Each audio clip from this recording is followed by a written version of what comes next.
কাকিমার কথা শোনো, তারপর কিছু ফানি কমেন্ট করবো। Let's start.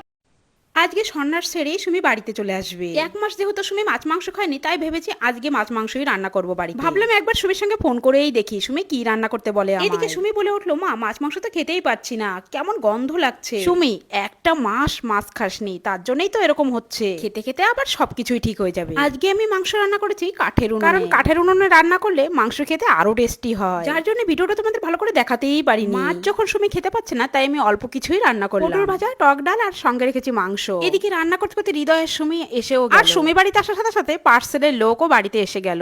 একজন না, 2-3 জন। আর সুমি তো বাড়িতে এসে পার্সেল থেকে পুরো পাগল হয়ে যাচ্ছে। কাকে যে কোনটা পার্সেল রিটার্ন করবে সেটাই বুঝতে পারছে না। এতদিন যেহেতু সুমি বাড়িতে নেই, তাই সুমির কাজ অনেক বেড়ে গেছে। অনেক বলে কয়ে সুমিকে এখন খেতে বসালাম। আমি বললাম আগে তো খেয়ে নে, তারপরে দেখবি তোর কাজ। আর খেতে খেতে সুমি আর হৃদয় বলল, একটা মাস আমরা অনেক আনন্দেই ছিলাম, কখন যে একটা মাস কেটে গেল আমরা বুঝতেই পারলাম না। সবকিছু হয়ে যাওয়ার পর এখন কিছুই ভালো লাগছে না। সব বন্ধুরা কি সুন্দর একসঙ্গে দিনগুলো আমরা কাটিয়েছি। 1 বছর পর এই দিনটা আবার ফিরে আসবে। এদিকে সময়কে আর হৃদয়কে দেখো, মাংস ওরা খেতেই পারছে না।